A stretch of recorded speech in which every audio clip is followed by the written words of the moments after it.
I bet y'all wanna know how come I got guavas, but I want you to know that none of my neighbors are missing any guavas off of their trees. I have been collecting these for the last 2 months from the organic growers because I am going to make guava cheese. This is how to cook like a Bajan. I'm Chef Rhea Jilts, and this is going to be our sweetest show yet because we're talking sugar, we're talking candy making, and we're talking Barbados, and there can be nothing sweeter. So these guavas are going to become guava cheese. That sugar is supposedly going to become comfort, and this is going to be our best show yet.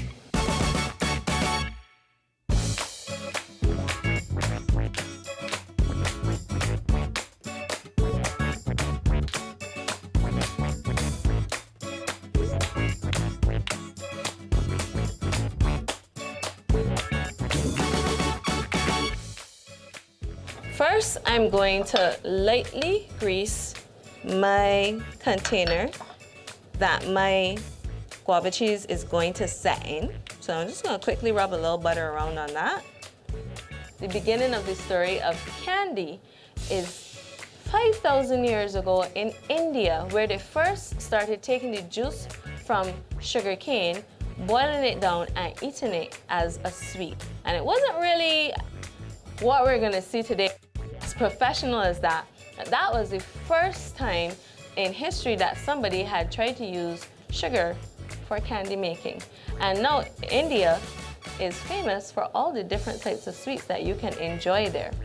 So this is a pretty simple sweet to make, but it's a little labor intensive. You'll see what I mean when I get started. So these guavas, I kept them frozen so that they'd still be good. And I'm gonna put them in the pot. So I've got about 2 pounds of guava in my pot. I'm gonna put in a little water. Right, not too much. And then I'm going to stew those down nice and soft, right? So that's gonna take a minute. So while the guavas are stewing, as it were, let's set up the comfort. And it's so simple, yeah? We're gonna get some sugar, run in some white sugar, a pound of this.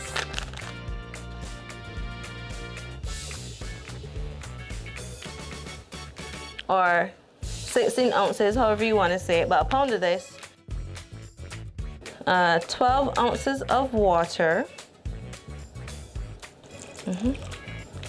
Just making sure I'm dead on. Just a little bit more. Perfect. And straight on the stove. Today, I'm gonna be using my handy dandy sugar thermometer. Now, it says on it, soft ball and soft crack. We want soft crack, which is 270 degrees. At that point, we'll take it off the coal before we start working our sugar. So we're just gonna pop this in and leave it. Do not stir your sugar and water.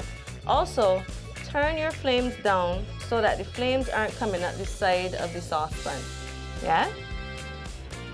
Perfect. So we're gonna sit that there and we're gonna wait to see the magic. Now, it looks as though my guavas are nicely cooked. So I'm gonna clear up a little bit and then we're gonna push those guavas through the sieve so we can get a nice bowl of guava pulp to make our guava cheese. So, see you in a minute. Keep you and your family safe with Sol Gas. Here are some helpful tips to keep you and your family safe when cooking with Sol Gas. Never tamper with the cylinder and only use the Sol-approved regulator and a hose designed for use with LPG. Securely connect the regulator to the cylinder valve until it clicks into place and is properly fastened and secured. It is important to check the hose clips and the rubber hose to ensure they're in good working condition and properly secured. It is important to check your hose and regulator and change them as needed. Change your rubber hose every 2 years. Change your regulator every 5 years. If there are signs of damage to your regulator, contact an approved Sol Gas distributor or a Sol service station for replacement immediately. Safety first with Sol Gas. But before we get to guava cheese, let's just take a peek at all these products I have here. So we have some plantation reserve brown sugar. I just put some caster sugar in to do my comfort. I have some granulated sugar, some golden syrup, and molasses. And these are all products of sugar cane. You start with like brown sugar, then you get granulated. The difference between granulated and caster sugar is the size of the grain, so these are white sugars. Then you boil a syrup and create golden syrup. Molasses is a byproduct of making sugar because it is amazing how many things and how flexible a product you get starting with a simple stalk of sugar cane. So as we go through making our candy today, I'm going to tell you a bit more about these products just as a matter of our history and a matter of interest, you know, because we generally grow sugarcane here and make brown sugar, but these other products, they're not made here. They're not made in Barbados. So it's very interesting what happens to our sugar after it leaves our shores. But right now, guava cheese. So our guavas are nicely stewed. I'm gonna turn that off quickly. Oh, look at that. We can wait and let them cool a bit, but we're essentially gonna be putting the guavas through the sieve in order to get enough guava pulp to make guava cheese. Now, I have these beautiful yellow guavas.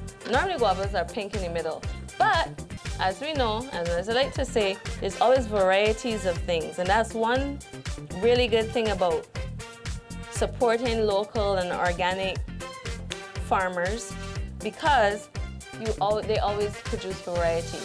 And since it's independent, I want yellow guava cheese. And look at that beautiful yellow color that I'm gonna get today in my guava cheese instead of traditional red guava cheese. So this is gonna take a minute, by the way, and we're still boiling away on the comfort syrup, yeah? It's just white sugar and water, but it's gonna take a minute. So I'm gonna work this while we wait on that.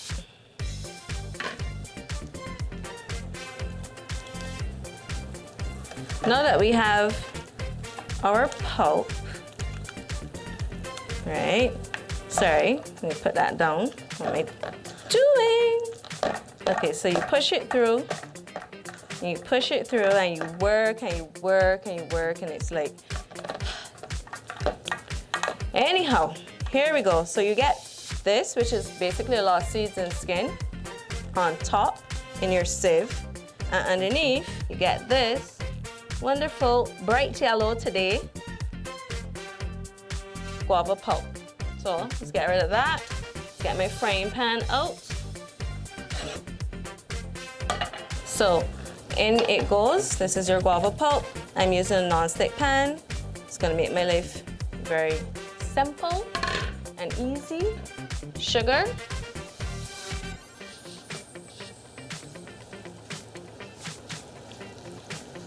Mix that in.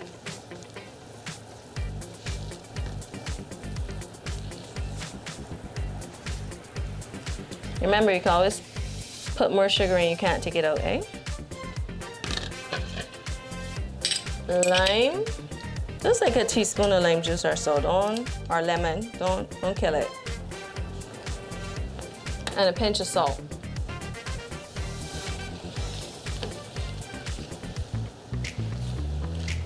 And we're basically going to keep cooking this until it starts to firm up. So it creates almost like a fruit leather kind of consistency. Is essentially what guava cheese is. Don't let your stove be too hot. Again, if the flames come up the side of your saucepan or the side of your frying pan, then the outside edges, which are thinner for your candy, are going to be cooking faster than the middle. And that's going to create a problem for your overall product. So don't allow that to happen. Keep the flame medium and underneath. And no, you don't have to play with it all the time. I just can't help it. So we're gonna let this cook for a little bit, maybe 10 minutes or 15, depending on how firm you want your guava cheese. And while this is reducing, I'm gonna bring over my setup for my comfort, okay? Just put that here where I can see it. Get a quick wipe down.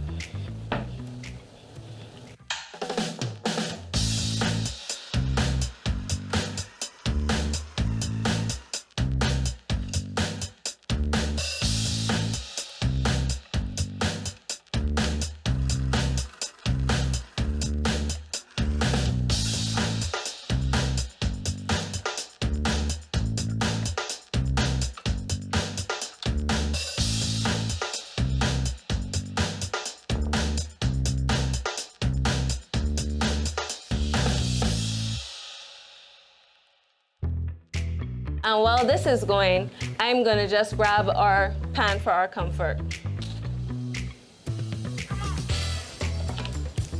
I'm gonna grab some tissue and make sure it's absolutely dry and clean.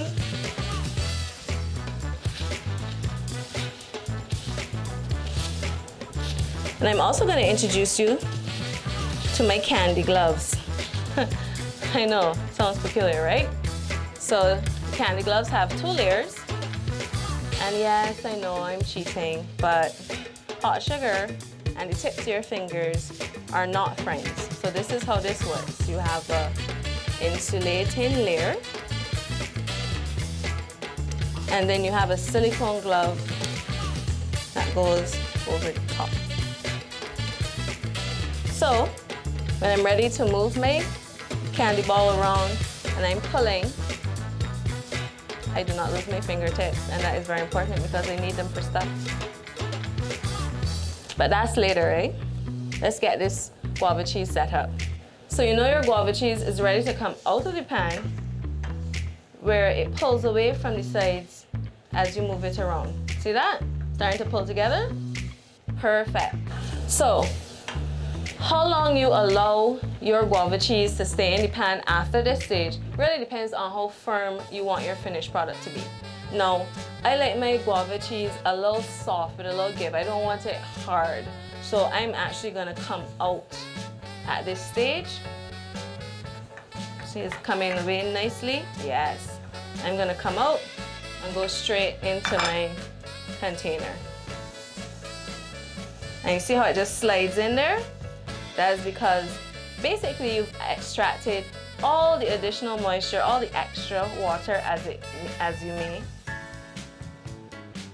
And now you have pure guava cheese goodness. So I'm just gonna spread this out and we're gonna leave it to cool.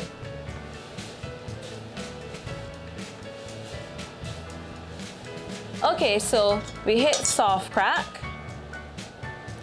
So says our thermometer. And we're just going to pour now onto our silicone mat that we picked up at Blades and Williams over by B&W Hotel Supplies. We also got the candy thermometer there, the pot, the pan. You know, they just have a lot of really nice equipment for the kitchen. And as you can see, we have a completely clear surface to work with. You can see straight through the syrup to the mat. So we need this to cool just a little bit so we can start incorporating the cooler edges into the center. And as we keep doing that, we get a consistent heat throughout what is essentially going to be a ball of comfort or a ball of sugar that we're going to turn into comfort by pulling it and shaping it. And as we incorporate the air into it, the color will start to change. So we're just gonna wait a few minutes. We're not gonna rush it. As soon as you find that the edges, when you tap them, are a little firm, you know the middle is still hot, but that's what you're checking for, that the edges are starting to cool a little bit and you can move them. You're not rushing it, just tap them in a little bit.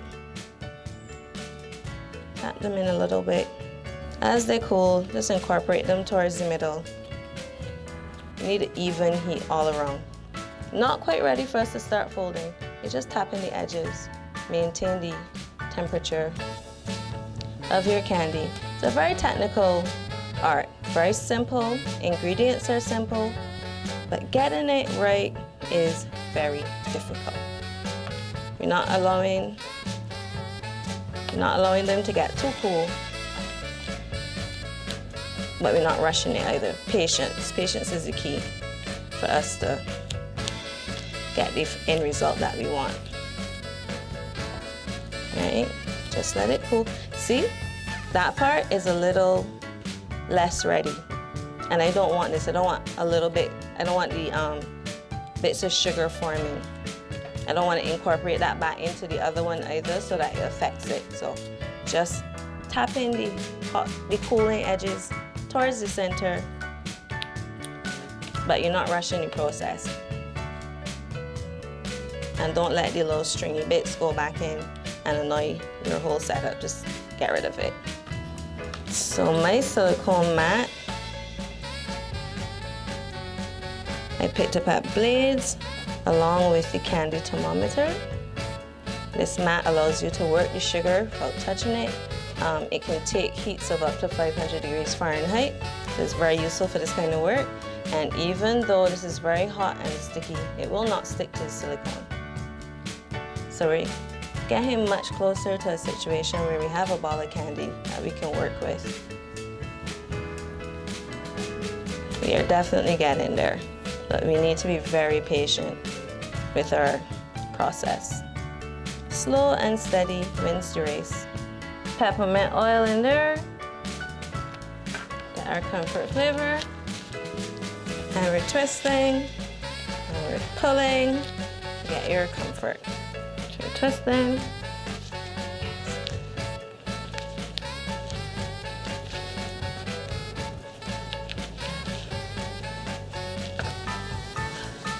It takes a lot of muscle, eh? If you don't twist and pull, you're not gonna get any comfort. Let's try some on the nail now. We pull it down.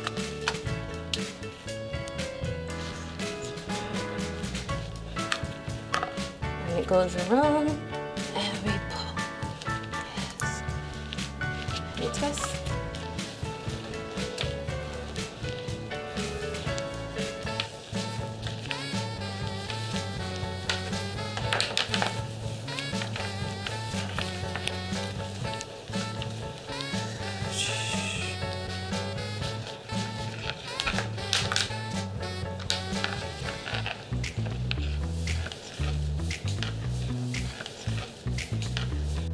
So after all of this hard work, let's just trim up some pieces. You can break them off, or you can get your scissors so you can get the lengths that you want.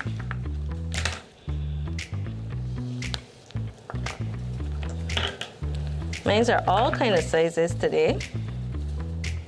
Oops, this one, perfect.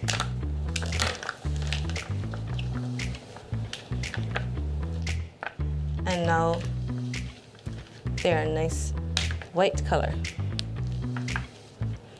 And they smell of peppermint and deliciousness, and clearly the sweat on my brow, clearly, because now I'm dripping, yeah? But this is not easy work.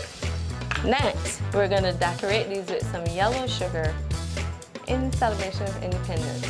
So don't go anywhere.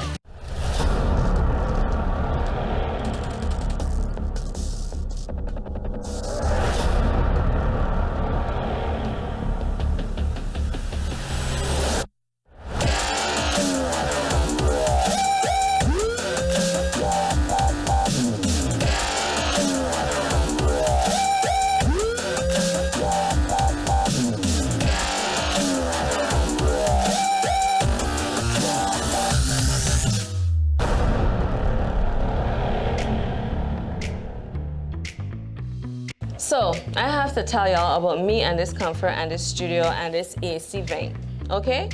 So I did brown sugar comfort, so the contrast and the fact that you could do it with whatever. And then I did white sugar. And I stood on two different sides of the kitchen, and it gave me, as the old people say, it gave me licks to get the comfort. So I'll show you. So I did some brown sugar, it's all pepperminty. I did the white sugar one, it came out like it's supposed to, see, like that color has got the right texture. But then I had to do, I ended up doing it maybe 3 times. So this one is not the right color or texture because I did it over there. And I want you to know that when you're doing sugar work, when you're doing anything with sugar, temperature, humidity, all of these things impact your final product, and even sometimes the quality of the sugar. The pan that you use, all of these things can actually quite radically affect your final product, but we did manage to produce the correct comfort, of which we're very proud. And I'm just getting a little yellow sugar now. I know it's supposed to be red, but it's Independence, so I am decorating with some drizzles of yellow, which I'm going over to create some little bands, as you can see. It's getting some nice sugar pull here. I'll just put it there so you can look at it.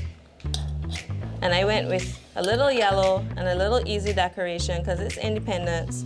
So I'm getting my stripes in, similar to, we call it Independence candy cane. So it's nice and pepperminty. It's got that crumbly texture, well, not crumbly, but it's got that almost mint texture in your mouth. Look at that, yeah? Sweet. So I'm just decorating my comfort. Even after it gave me all of that trouble, I still love it, and I'm still really delighted to share it with you. Making my candy cane swirls, right? And you saw me, oops, it's very messy and it's very hot. Please be very careful. And you know I have the on-screen yellow Independence guava cheese that I made. So that's in the fridge, that's stacking up. But of course I had made a little bit before so you could see. So I'm just finishing it with some icing sugar and putting it out for display. Another sugar, so there's brown sugar in here, there's icing sugar covering it. I did not use granulated sugar because it's gonna be crunchy, and I made a softer guava cheese because that is what I like, right? So you're stacking this, so it's just a simple way to finish it. You can use granulated sugar or whatever sugar you prefer. I went with icing sugar. And there you have it. Comfort candy. Even though it gave me so much trouble, I'm really delighted with the end result. Our plantation reserve sugar really stepped up for this show. And my freshly made yellow guava cheese for Independence. So this has been our sweetest show to date. This is our celebration series, season 3 on how to cook like a Bajan. And next week, we'll be back with even more lovely festival, celebration, spectacular dishes. Food. Hi everyone, my name is Ria from Mount Gay Distilleries Limited, and today I'm making for you baby cakes, which is a play on the sugar cake. So my rum of choice is going to be the black barrel rum. Has an amazing character, full of spices. We're going to use 1.5 ounces.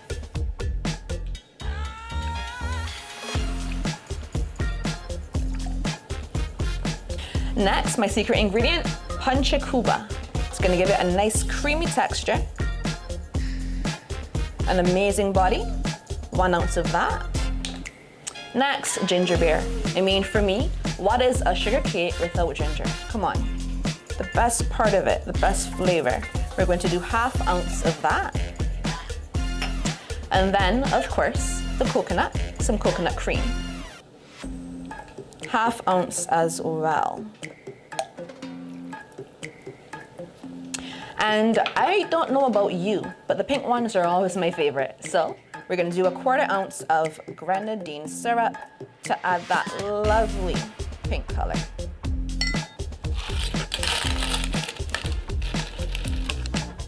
Plenty of ice.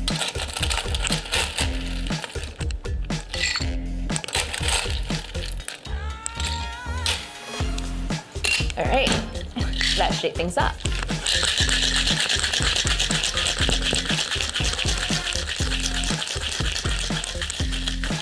All right, sounds just about ready. We're going to double strain this into a martini glass. We shake it nice and steady, so it's gonna be nice and cold. No need to serve it over ice. All right, to the last drop.